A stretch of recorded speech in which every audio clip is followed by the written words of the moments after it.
Dadperfectrevenge. The night I found out I wasn't invited to my own son's rehearsal dinner, I was standing in my garage workshop in Phoenix, Arizona, looking at the check I'd just written for $12,000, the final payment for Timothy's wedding at that fancy resort in Scottsdale. I'd already covered everything else. The venue, the catering, the photographer, the open bar. Everything he and Brittany had circled in those glossy magazines she kept showing me.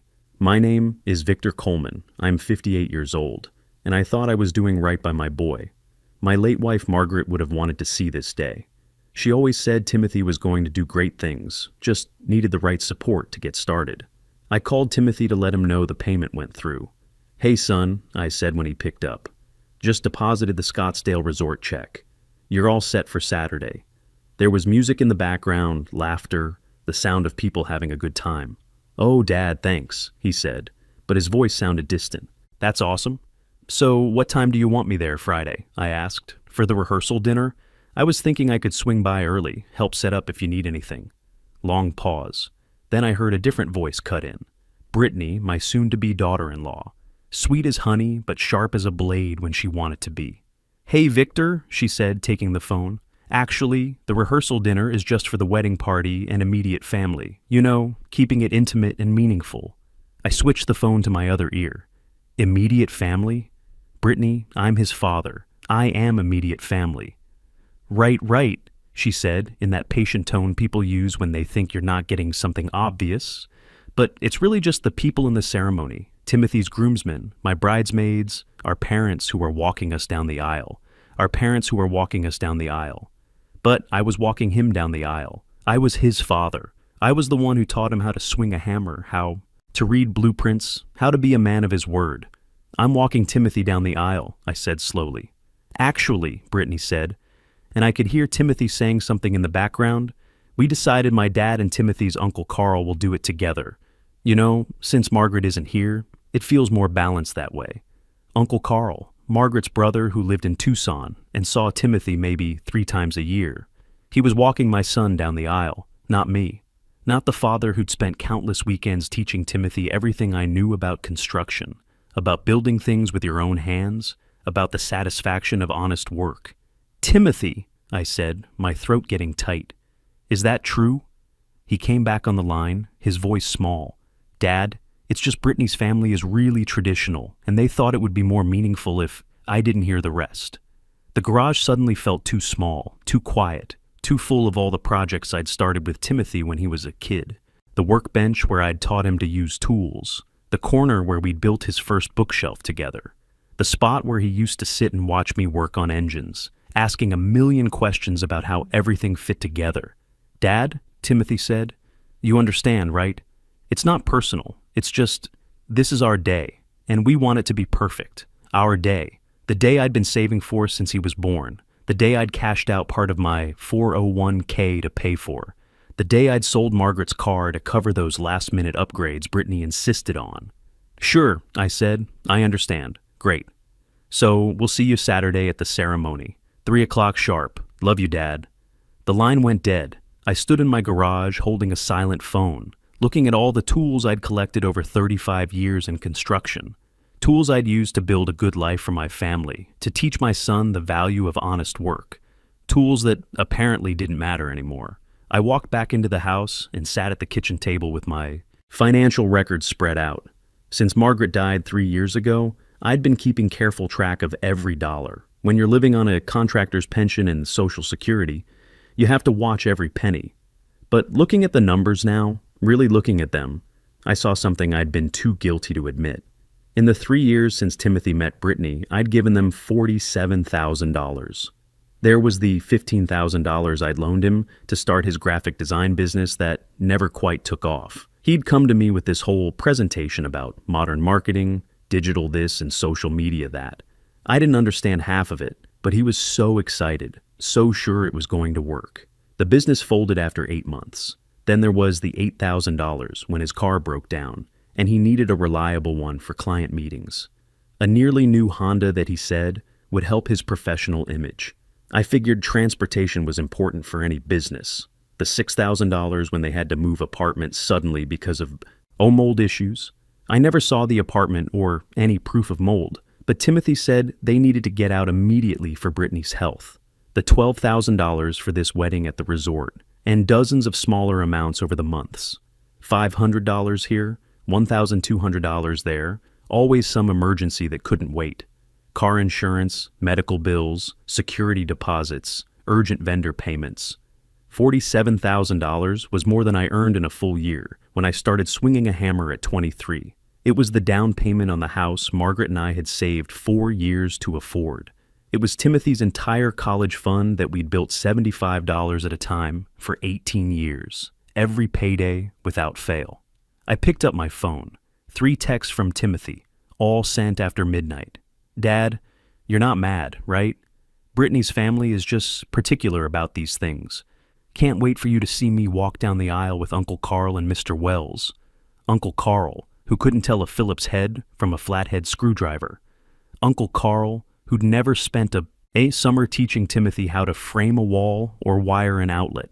Uncle Carl, who was taking the place I'd earned through years of being there, of showing up, of being the father who built things with his hands and his heart. My hands shook as I set the phone down. Something inside me had broken. Not in a loud way, but quietly, finally, like an old rope that's been fraying for years and finally hits its last thread.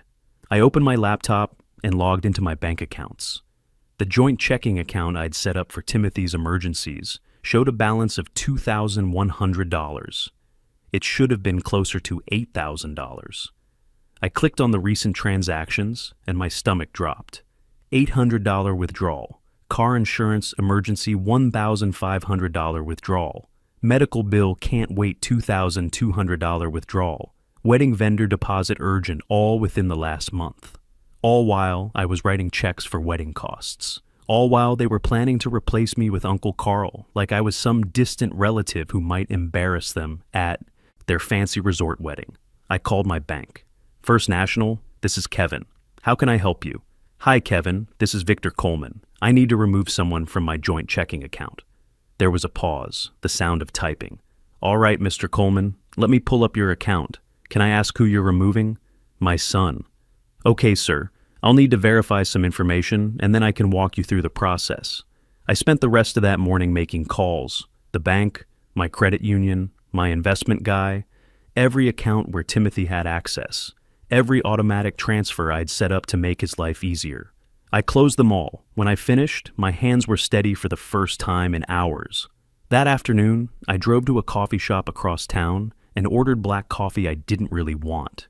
I just needed to be somewhere that wasn't my house, somewhere that didn't echo with Margaret's absence and Timothy's betrayal, somewhere I could think clearly about what I'd just discovered. The coffee shop was mostly empty, a few college kids with laptops, an older woman reading a paperback novel. Normal people living normal lives, not discovering their children had been systematically bleeding them dry while planning to humiliate them in public. I was halfway through the coffee when my phone rang. Timothy. I stared at the screen for a moment, watching it vibrate against the table. Part of me wanted to ignore it, but I needed to hear what he'd say. Dad?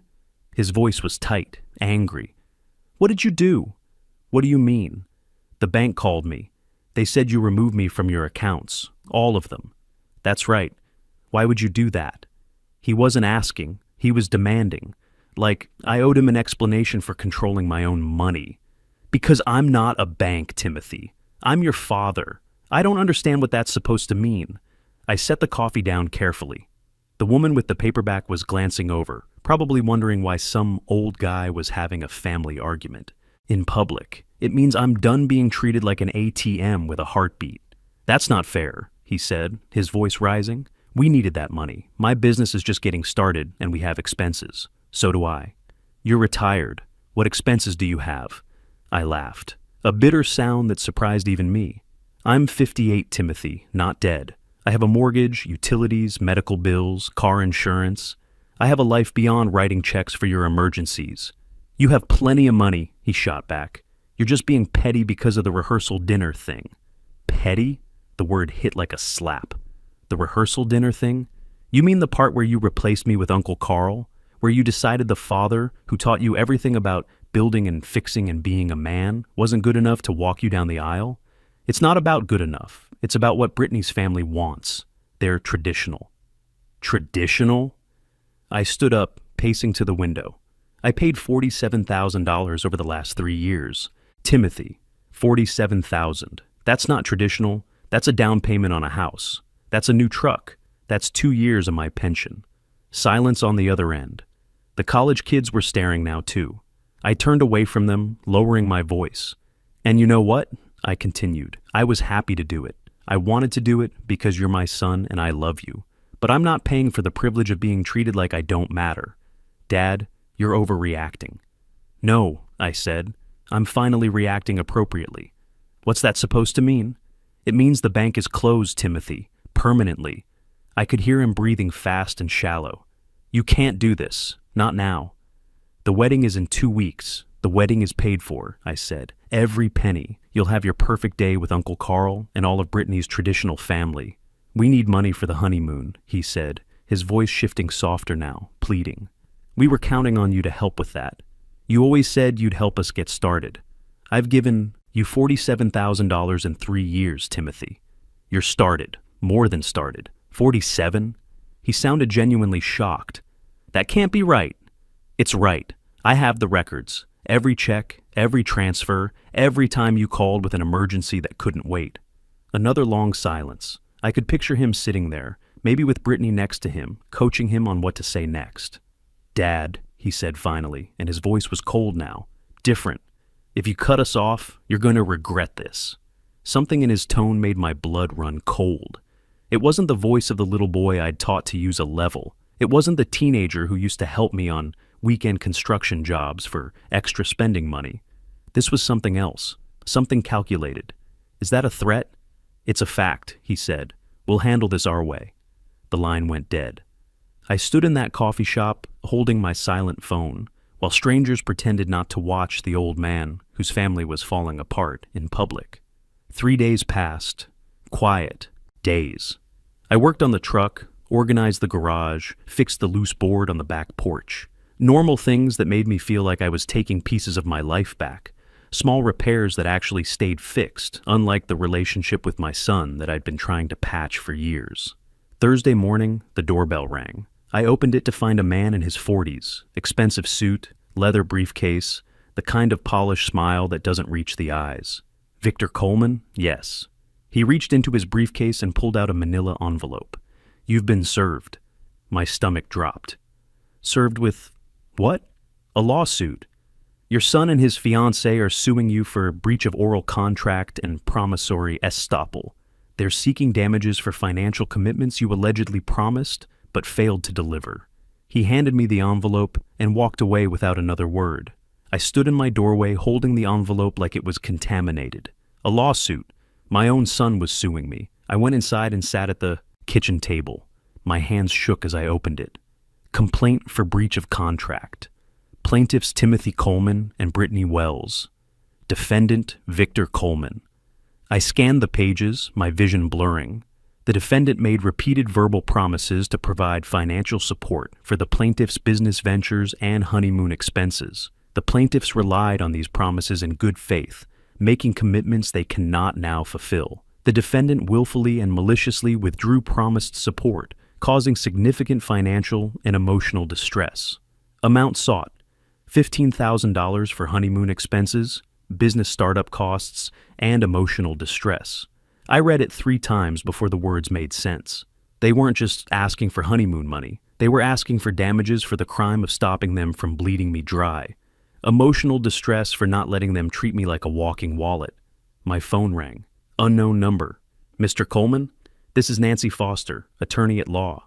I'm calling because a colleague mentioned your situation. Do you have legal representation? How did you know about this? Small legal community, she said. Cases like yours are more common than you'd think. Have you been served yet? 20 minutes ago. Would you be willing to meet with me this afternoon? No charge for consultation. 2 hours later, I sat across from Nancy Foster in her downtown office. She was maybe 50, sharp eyes behind reading glasses, the kind of calm presence that made you feel like things might actually work out okay. She read through the complaint, making notes, her expression unchanging. Well, she said finally, This is textbook financial elder abuse disguised as a contract dispute. Elder abuse? I'm 58. You're a widower with adult children making financial demands under threat of legal action. That's abuse. She leaned forward. Tell me everything. Start from the beginning. So I did. The business support, the wedding costs, the joint accounts, the rehearsal dinner exclusion, uncle, Carl replacing me, the threat, all of it. Do you have documentation? She asked when I finished. Everything. Bank statements, canceled checks, text messages. I keep detailed records. For the first time, she smiled. Good. Because we're not just going to defend this lawsuit, we're going to destroy it. She pulled out a legal pad. Here's what's going to happen. They're claiming you made promises, but a promise to give a gift isn't legally enforceable unless it's in writing. And even if it were, you've already given them tens of thousands. Any reasonable person would say, you've more than fulfilled any moral obligation. What about the emotional distress claim? Desperation, Nancy said. People who file suits like this are usually in financial trouble and see a parent as an easy target. They expect you to fold because you love your son and don't want the embarrassment. I'm not folding, I can see that. She made another note. We'll file a response denying all claims, then we'll counterclaim for harassment and abuse of process. If they really want to push this, we'll demand they repay every penny you gave them over the past 3 years. Over the next week, Nancy and I built our case. Every bank statement going back 3 years. Every text where Timothy asked for money. Every email where I said yes. Every withdrawal from the joint account. The paper trail was devastating. We organized it all in a thick binder with tabs and highlights. Nancy called it our nuclear option. The following Tuesday, I was replacing a faucet in the bathroom when a car pulled up. Timothy's Honda. He got out, wearing sunglasses despite the cloudy day, and walked toward me like he owned the sidewalk. We need to talk, he said. I have a lawyer now, Timothy. You should talk to her. I'm not here about the lawsuit. He crossed his arms. I'm here about the wedding. My chest tightened. What about it? He took off his sunglasses. His eyes were red, but I couldn't tell if it was from anger or something else. Brittany and I have been talking, he said. We've decided maybe it's better if you don't come. The world tilted sideways. Don't come to your wedding? It's going to be awkward with everything that's happening. The lawsuit, you cutting us off, making this whole thing about money. We don't want that energy on our special day. Making it about money. The kid who was suing me for $15,000 was accusing me of making things about money. Timothy, you're the one suing me for $15,000. Because you promised, he snapped. You've always promised to be there for me. And now, when I actually need you, you're being selfish. Selfish. There was that word again.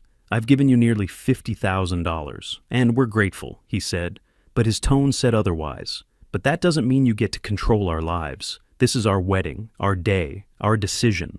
I paid for it. So what? You think that buys you the right to judge us? To embarrass us? I hadn't made any scenes. I'd just stopped saying yes. To every demand. He stepped closer. You know what? Fine.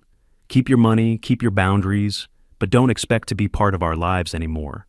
Brittany's family warned me about this. They said you'd try to manipulate me, use money to control me.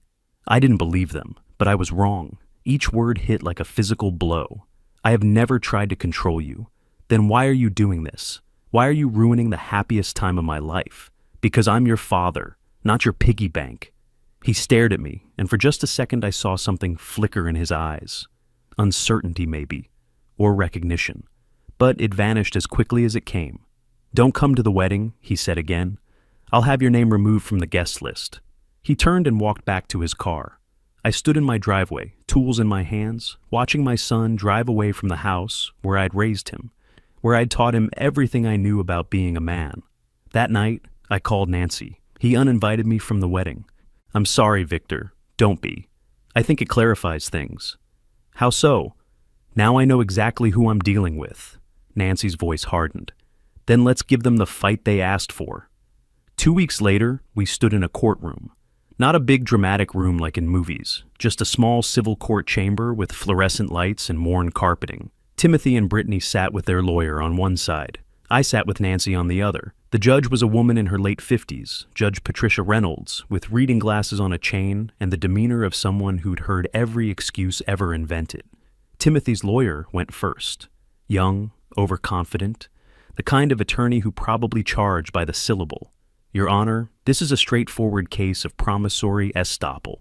Mr. Coleman made repeated specific promises to fund his son's business ventures and honeymoon expenses. The couple relied on these promises in good faith and are now left in financial distress due to his capricious withdrawal of support. Capricious. As if stopping someone from bleeding you dry was a whim. He presented their evidence. Text messages where I'd said, "Don't worry, I'll help." Emails where I'd written, "I want you to have the wedding you're dreaming of." Voicemails where I'd told Timothy, "I've got you covered," all taken out of context, all twisted to look like binding contracts.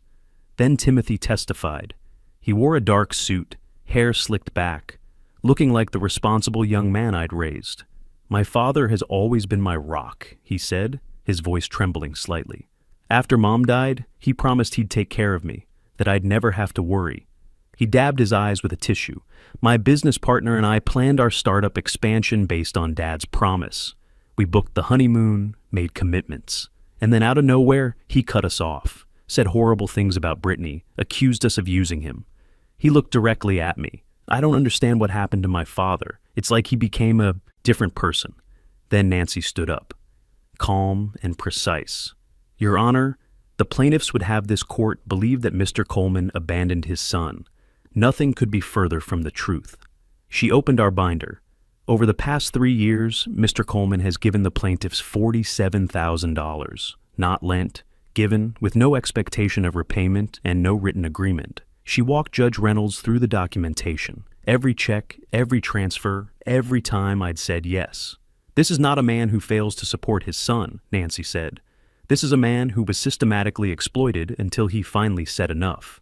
Then I testified. I told the judge about the rehearsal dinner, about Uncle Carl replacing me, about the unauthorized withdrawals, about the threat Timothy made when I closed the accounts. "Your Honor," I said, "I would have given my son anything. I did give him everything, but the moment I stopped, he sued me and banned me from his wedding. That's not a son seeking his father's support. That's someone who sees me as a resource to be mined." The courtroom was quiet when I finished. Judge Reynolds removed her glasses. "Let me make sure I understand. Your clients received $12,000 for a wedding, $15,000 for a business venture, and multiple other payments totaling $47,000 over 3 years.